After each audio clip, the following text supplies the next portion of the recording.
და რას ცდილობს ამით ხელისუფლება და თქვენი ჯანმრთელობის პრობლემებთან დაკავშირებითაც მოგვიყავით.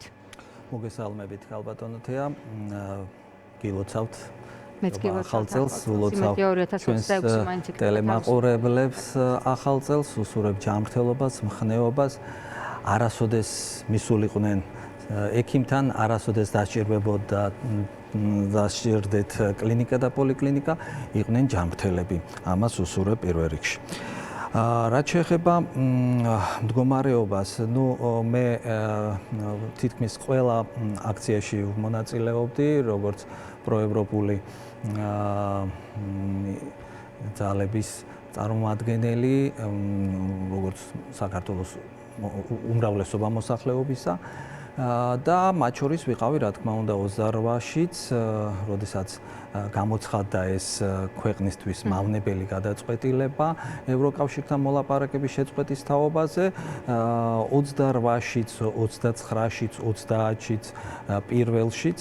სხვათა შორის ეს ის რიცხვებია, რომელიც ქართულმა ოცნებამ ეგრეთ წოდებული გამოძიებიდან ამოაგდო და 4 იანვრის შემდეგ იწყებს. აქტიურად ვიყავი, სხვათა შორის თქვენ ჟურნალისტად ხშირად ხვდებოდი ნანო კაკაჯაიას და რამდენიმე ინტერვიუც კი მივეცი აქციიდან, მაგრამ მან ვიყავი როგორც აქციის მონაწილეც და ვიყავი როგორც ჩემი პროფესიული მოვალეობის შემსრულებელიც, იმიტომ რომ 12 საათისთვის უკვე როცა იწყებდა ძალოვანი სტრუქტურები თავიანთ მოქმედებას, იდგა გაუსაძლისი გუღი, სუნი ამ მომწამლავი აირის და ამას ემატებოდა ეს წყლის ჭავლი.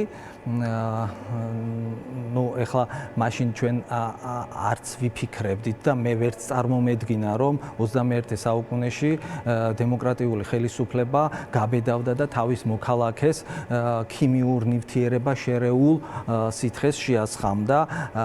ეს ფაშისტური გერმანიის მერე არ წარმომედგინა თუ სადმე მოხდებოდა და ამიტომ მე ამას ყურადღებას არ ვაქცევდი, ვსველდებოდი კიდევაც ერთ რამეს და მიგახსენებთ ყურადღება. დღეს დავით მათიკაშვილმა ცოტა ხნის წინ გავიდა ეს კომენტარი. ხა დავით მათიკაშვილის განათლებაზე მაღალი აზრის არასოდეს არ ვიყავი, მაგრამ საკითხის შესწავლის გარეშე რომ კომენტარს აკეთებს ქართული ოცნების რომელიმე წარმომადგენელი, აი მათიკაშვილის დღევანდელი კომენტარი არის ამის ნათელი მაგალითი.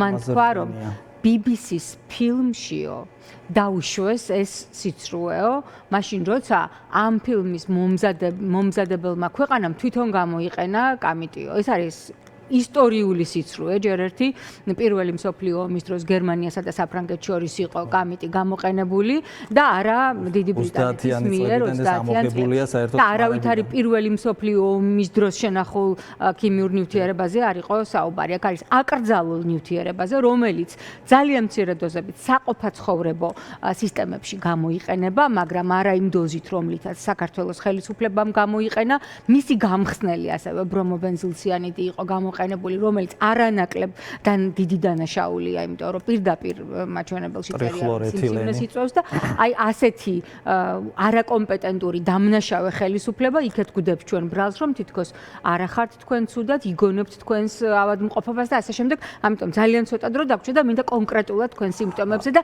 მე იმ ჩახუნაშვილების კვლევებზე ვსვამ. რასაკვირველია ამაზრზენია მსგავსი განცხადებები და მე პოლიტიკოსებს მოუწოდებ სანამდე არ დავდებთ საერთაშორისო დასკვნას, დამოუკიდებელ დასკვნას. ამის თაობაზე ძალიან მტყო ყველას შეიკავოს თავი, იმიტომ რომ მეც მაინტერესებს იყო თუ არა გამოყენებული 28-დან 2 დეკემბრამდე, იმიტომ რომ მე 2 დეკემბერს უკვე ჩავწექი ლოგინად, იმიტომ რომ ამ 28, 29, 30 პირველის ღამის 12-დან 4 საათამდე ვიმყოფებოდი აი ამ აირისა და წყლის შეფების ქვეშ და 2 დეკემბერს მე უკვე ფეხზე ვეღარ ავდექი, 8 დეკემბერს უკვე ის შევძელი რომ რასაკვირველია მქონდა მთელი ღამე სუნთქვით უკმარისობები, ხველა გაუსაძლისი, თავის ტკივილები, წნევათა ცვალებადობა, ანუ ჰიპერტენზია ცვლიდა ჰიპოტენზიას და ასე შემდეგ.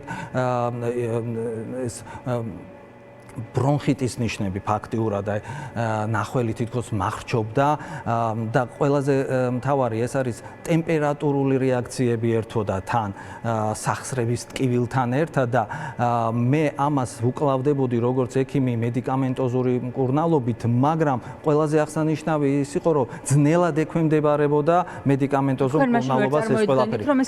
მე ამას ვერაფრით ვერ წარმოვიდგენდი, რომ ვიღაცა მომწამლავდა ან იქნებოდა გამოყენებული ეს ნივთიერება. ან შემსადენი გაზის ჭარბი რაოდენობით გამოყენება, რომელიც ასევე დანაშაულია, მაგრამ ნუ ქიმიური იარაღის ფონზე. ქალბატონ თეა, აი ხაზგასმით მინდა ავღნიშნო სხვადასხვა ხელისუფლების მომხრეთა საყურადღებოდ, რომ ჩვენ არავის ბრალს არ ვდებთ.